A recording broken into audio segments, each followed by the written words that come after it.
So we're at our 5th presenter. After this presenter, we'll have a little break, but don't go anywhere yet because Seth Neary is coming up with his presentation, Inspired.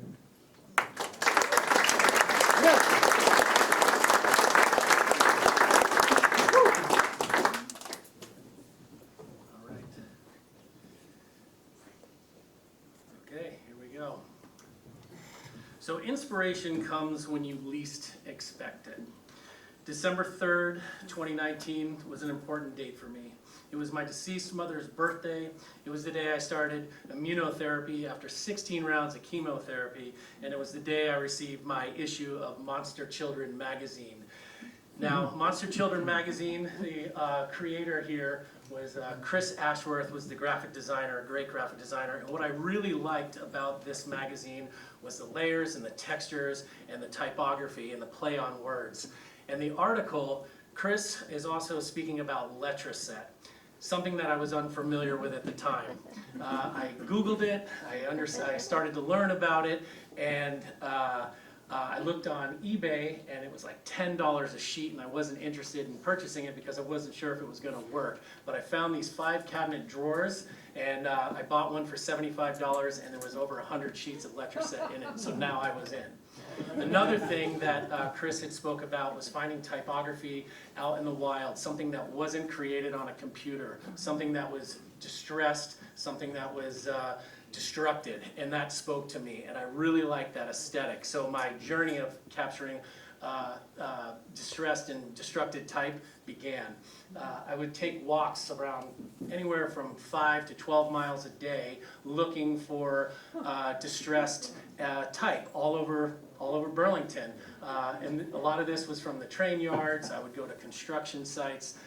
I was looking for sans serif typography, stuff that was like Helvetica or Universe, or and here's a lot more of it. And these, I have a lot of photography of this, but it was really fun. It was a really great journey. I was posting a lot of these on my Instagram and getting a lot of feedback on this, and it was something that I really enjoyed. The next thing was I was starting to study another great graphic designer, David Carson.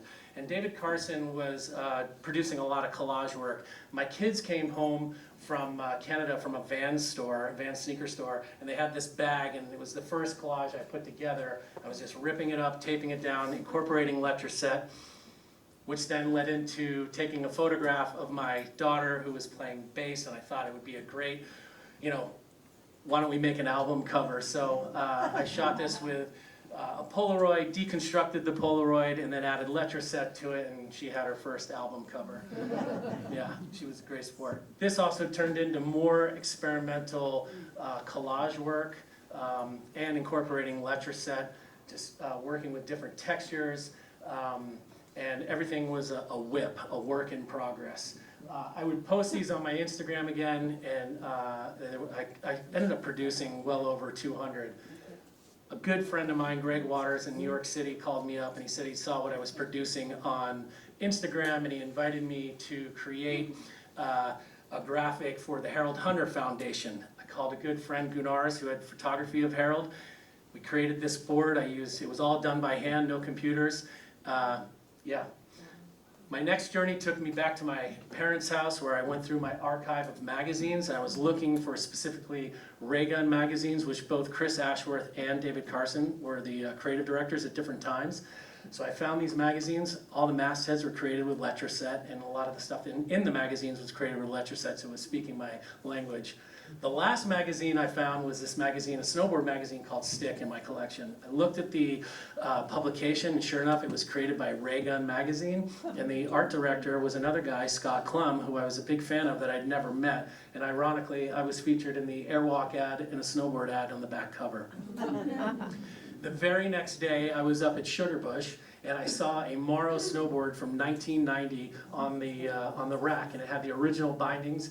This board was created by Scott Klum, the art director from the magazine. I took a photo of it, I posted it on my Instagram story, I tried to do some type like they might in Ray Gun. I tagged him, oh, I gotta get to this.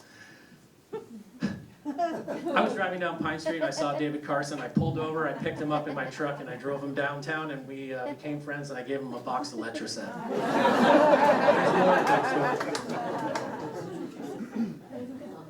Carson's a legendary graphic designer. 46 Pages magazine. This was a publication out of Croatia that I became friends with this big community on Instagram, and it was all like-minded, grungy designers, and they invited me to art direct one of the issues, and of course I did the 46 pages in Letraset. This is some of the type that I was playing with in my house, and this is compacta. I was cutting it up, taping it, scanning it back in, and I would make pages that were going into the issue. The next, this is that awkward part. The next thing was really experimenting again with collage work. I was really interested in another graphic designer, Andy Jenkins out of California, and he's best known for working in the collage medium. So his collages really inspired me. This is a pretty big piece that I have at the house that I worked on. It was just finding scraps around my house. I worked with a Swiss snowboard producer, a guy who makes beautiful snowboards, and we built this snowboard together, and we were able to incorporate the collage work that was as a graphic, and it's a beautiful board, and it's a really fun one to ride. Mm-hmm. This is my house at my sanctuary at my house. I've since discovered how to find Letraset, which is purchasing the cabinets, and they're all full. It's a place where I like to go and just kind of tune out and really work with my hands and get off the computer. So the last thing, which is,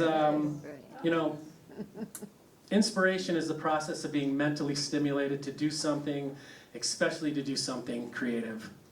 Thank you.